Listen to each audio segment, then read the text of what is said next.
ইতিহাসের সবচেয়ে নিষ্ঠুর শাসক ফেরাউন, যে নিজেকে বলেছিল আমি তোমাদের সর্বোচ্চ প্রভু।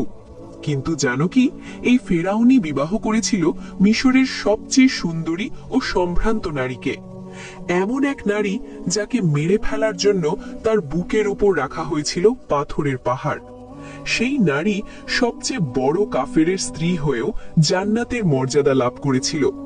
কি এমন কাজ করছিলেন যে আল্লাহ তাআলা তাকে জান্নাতে প্রবেশ করাবেন? তো শুরু করা যাক।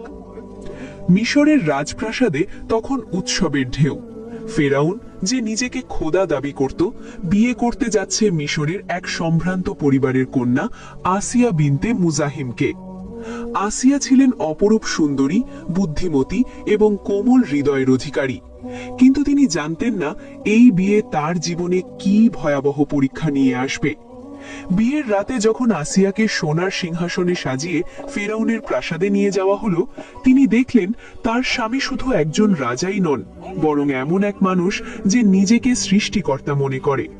ফেরাউন তার প্রজাদের বলতো, আনা রাব্বুকুমুল আলা, আমি তোমাদের সর্বোচ্চ প্রভু। বিয়ের পর দিন যেতে লাগলো, কিন্তু আল্লাহ তাআলা ফেরাউনের কবল থেকে আসিয়াকে হেফাজত করেন এবং ফেরাউন তার উপর কিছু করতে পারত না। সে আসিয়ার সাথে সম্পর্ক স্থাপন করতে গেলেই আল্লাহ তাকে চিরনিদ্রায় ঘুম পাড়িয়ে দিতেন। আবার কোনোদিন প্রতিবার চেষ্টা করলেও যেন কোনো অদৃশ্য শক্তি তাকে বাধা দিত। সে ক্রোধে ফেটে পড়ত, কখনো লজ্জায় নীরব থাকত।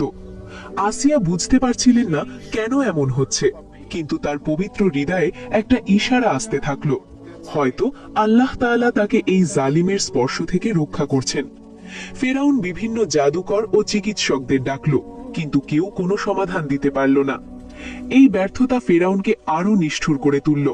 সে আরো বেশি নির্যাতন শুরু করলো বনি ইসরায়েলদের উপর, যেন নিজের পুরুষত্বহীনতার ক্ষোভ তাদের উপর ঝাড়ছে। যেহেতু ফেরাউনের কোনো সন্তান ছিল না, তাই তারা একটি মেয়ে সন্তানকে লালন পালন করত। একদিন আসিয়া প্রাসাদের জানালা দিয়ে দেখলেন নীল নদে একটি ঝুড়ি ভাসছে। সে দাসীদের পাঠিয়ে ঝুড়িটি আনালেন। খুলে দেখেন একটি নবজাতক শিশু। আসিয়া ফেরাউনকে অনুরোধ করলেন, এ হতে পারে আমাদের চোখের শীতলতা, আমাদের তো কোনো সন্তান নেই।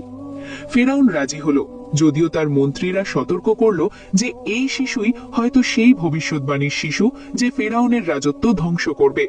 কিন্তু আসিয়ার অনুরোধে আল্লাহ ফেরাউনের হৃদয়ে মমতা ঢেলে দিলেন। শিশু মুসা আলাইহিস সালাম বড় হতে লাগলেন প্রাসাদেই। আসিয়া তাকে নিজের সন্তানের মতো ভালোবাসতেন। বছরগুলো কেটে গেল। মুসা আলাইহিস সালাম মাদিয়ান থেকে ফিরে এলেন আল্লাহর নবী হয়ে। ফেরাউনের দরবারে তিনি এলেন সত্যের বাণী নিয়ে। আসিয়া লুকিয়ে শুনছিলেন সব কথা। যখন মুসা আলাইহিস সালাম বললেন, আমি জগৎ সমূহের রবের রাসূল, আসিয়ার হৃদয় যেন বিদ্যুৎ খেলে গেল। তিনি ছোটবেলা থেকেই অনুভব করতেন যে ফেরাউন সত্যিকারের খোদা হতে পারে না। আজ মুসার কথায় সেই সত্য স্পষ্ট হলো। যখন মুসা তার লাঠি নিক্ষেপ করলেন এবং সেটি বিশাল সাপে পরিণত হলো, আসিয়ার চোখে আল্লাহর কুদরত প্রকাশ পেল। যখন মুসা হাত বের করলেন এবং সেটি উজ্জ্বল আলোতে ঝলমল করল, আসিয়া বুঝলেন এই হলো সত্য। সেদিন থেকে আসিয়া গোপনে ঈমান আনলেন।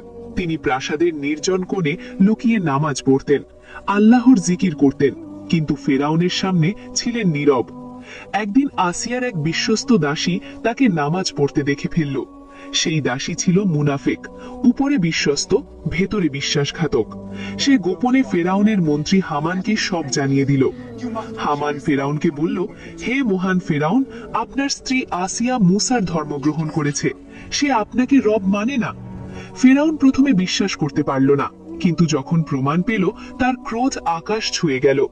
যে স্ত্রীকে সে স্পর্শ করতে পারেনি, সেই স্ত্রী এখন তার সবচেয়ে বড় শত্রুর ধর্ম গ্রহণ করেছে।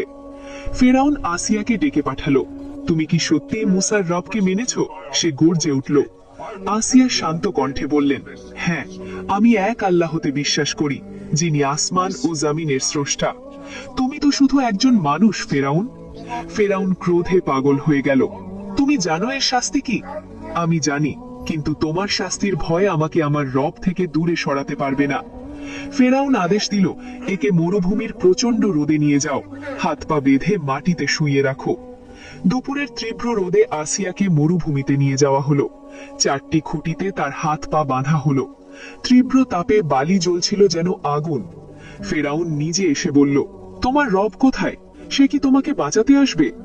আসিয়া মুচকি হাসলেন, আমার রব আমার সাথেই আছেন, তুমি দেখতে পাচ্ছ না। দিনের পর দিন এই নির্যাতন চলতে লাগলো। ফেরাউন আদেশ দিল বিশাল বিশাল পাথর আনতে। সেই পাথরগুলো আসিয়ার বুকের উপর রাখা হলো।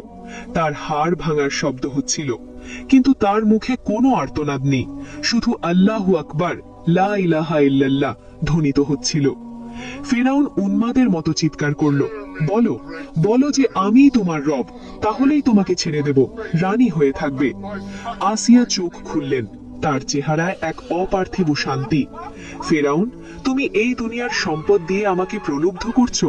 আমার রব আমাকে জান্নাতে একটি ঘর দেবেন, সেই ঘর তোমার প্রাসাদের চেয়ে কোটি গুণ উত্তম। যন্ত্রণায় যখন আসিয়ার শরীর ভেঙে পড়ছিল, তিনি আকাশের দিকে তাকিয়ে দোয়া করলেন, রব্বি ইবনিলি ইনদাকা বাইতান ফিল জান্নাতি ওয়া নাজ্জিনি মিন ফিরাউনা ওয়া আমালিহি ওয়া নাজ্জিনি মিনাল কওমিজ জালিমিন। হে আমার রব, আপনার কাছে জান্নাতে আমার জন্য একটি ঘর নির্মাণ করুন, আমাকে ফেরাউন ও তার কর্মকাণ্ড থেকে রক্ষা করুন এবং এই জালিম সম্প্রদায় থেকে মুক্তি দিন। আল্লাহ তাআলা সাথে সাথে তার দোয়া কবুল করলেন। আসিয়ার সামনে জান্নাতের পর্দা সরিয়ে দেওয়া হলো। তিনি দেখলেন জান্নাতে তার জন্য নির্মিত সোনার প্রাসাদ, যার সৌন্দর্য বর্ণনাতীত। আসিয়া মুচকি হেসে বললেন, ফেরাউন, তুমি জানো আমি এখন কি দেখছি? কিন্তু ফেরাউন তো অন্ধ ছিল। সেই মুহূর্তে আল্লাহ আসিয়ার রূহ কবজ করে নিলেন। তার চেহারায় এমন শান্তি ছিল যে ফেরাউনের সৈন্যরাও অবাক হয়ে গেল। কিভাবে একজন মানুষ এত যন্ত্রণার মধ্যেও শান্তিতে মৃত্যুবরণ করতে পারে? তিনি জান্নাতের 4 শ্রেষ্ঠ নারীর একজন হিসেবে অমর হয়ে থাকলেন। আর ফেরাউনের জন্য জাহান্নামের আগুন অপেক্ষা করছে চিরকালের শাস্তি। আসিয়ার কাহিনী আজও প্রতিটি মুমিন নারী পুরুষের জন্য অনুপ্রেরণা। তিনি শিখিয়ে গেছেন যে ঈমানের জন্য সবকিছু ত্যাগ করাই আসল সফলতা। রাজপ্রাসাদের সম্পদ, ক্ষমতা ও আরামায়েশ সবকিছু তুচ্ছ যখন আল্লাহর সন্তুষ্টির প্রশ্ন আসে। আসিয়ার জীবন থেকে আমরা শিখি, ঈমান মানুষকে সবচেয়ে শক্তিশালী করে তোলে।